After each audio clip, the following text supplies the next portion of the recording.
Story 1. I died twice that night. I could not take my eyes off what I saw. Beings had me underneath each arm, one on my left and one on my right. I was aware of their presence, but I could not look away from what was in front of me. It was as if you were flying a plane into a very rural airport. Like when you see a light way out in front of you and it gets bigger and brighter the closer you get to it. I believe this is the light at the end of the tunnel effect we hear so much about. I witnessed a magnificent sight of pure white clouds with a radiant light emanating from celestial beings. Deep within me, I had an undeniable knowing of what lay beyond those clouds and the source of that divine light. It was Jesus. I beheld Jesus riding upon the most exquisite white horse I had ever laid eyes upon.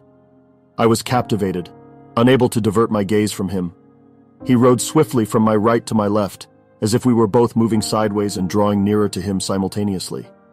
As we approached, he turned his gaze towards us, extending his left hand and gently spoke, "It is not your time." In an instant, I found myself hurtling backwards at what felt like the speed of light. It was a surreal experience as I descended through the roof of the building, spiraling downwards. As I passed through the ceiling tiles, I caught sight of my lifeless body below, exactly as I had left it when I was separated from it. Slowly, I floated closer and closer. I had no idea there was more to come. I vividly recall the intense pain of that first breath as I returned to life. At the time of the heart attack, I was at work and alone in the building. After experiencing death for the second time, I found myself lying there, unsure of how much time had passed.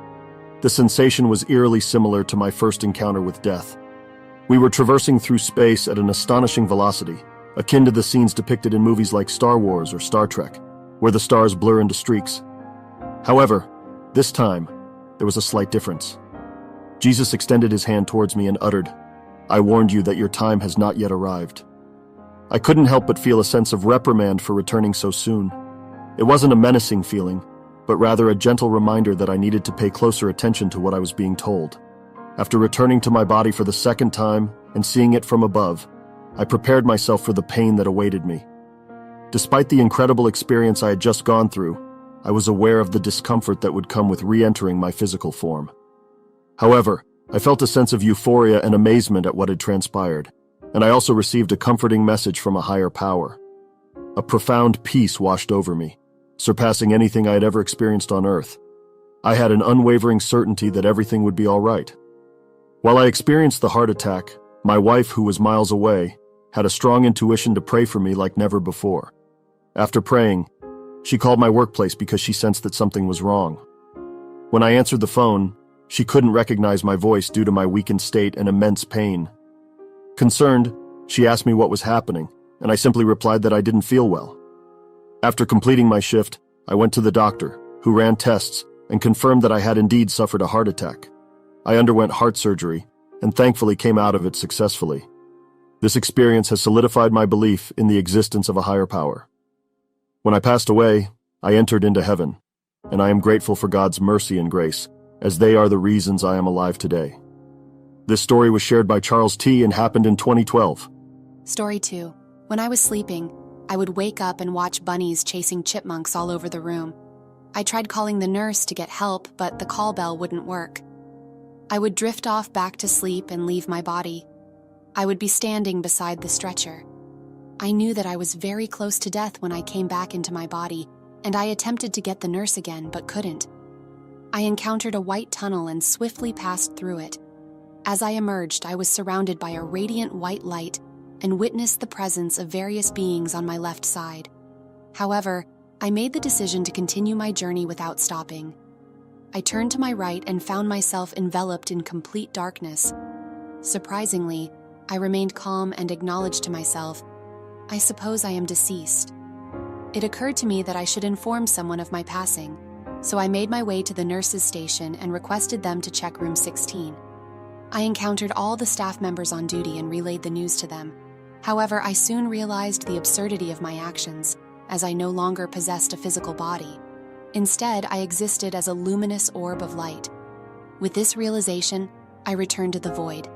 I then contemplated who I should share my experience with, and my thoughts turned to my mother, who was spending the winter in Harlingen, Texas.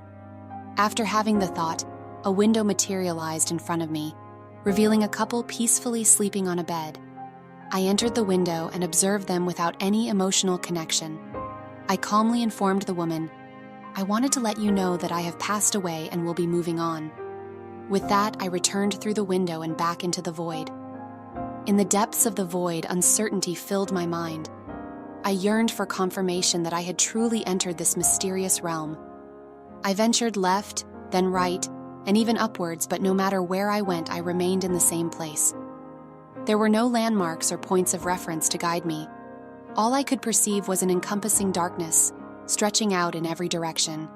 Yet amidst the obscurity, I sensed a faint glow emanating from within me, though I couldn't be certain. As I peered into the abyss, fleeting glimpses of a deep blue grid would occasionally materialize, blending seamlessly with the darkness. Thoughts of endless possibilities flooded my mind, the places I could explore, the experiences I could embrace. And as I pondered, these visions materialized before me, appearing as miniature windows or holographic screens, brimming with vibrant life and motion. I pondered the concept of the void and its intangible nature, realizing that it encompassed all possibilities but lacked physical substance. Suddenly, my surroundings burst open, revealing countless windows stretching in every direction, seemingly infinite. The sheer magnitude of it all overwhelmed me, prompting me to postpone any decisions and remain in this moment until I felt ready to choose. After contemplating my existence, I began to question my identity. Was I defined by my secondary consciousness, or was there a higher self within me? As I pondered this, a voice suddenly emerged from my right side, as if it were coming from where my right ear would be. The voice posed a thought-provoking question, asking, "Who do you aspire to become?" I confidently took a step forward and declared, "I will forever remain a student of Ramtha, the Enlightened One." In that moment, I couldn't help but notice that the windows disappeared one by one. After contemplating the state of my body and the impact it had on my loved ones, I realized that there were unfinished matters that required my attention. Despite my reluctance, I made the decision to return. When I regained consciousness, I found myself in a deteriorated state, requiring immediate medical attention. Thankfully, the call bell functioned properly this time, allowing me to summon a nurse for assistance. Subsequently, I was transferred to the intensive care unit, where I remained for a duration of 10 days, relying on a breathing machine for support. This story was shared by NDE and happened in 2016.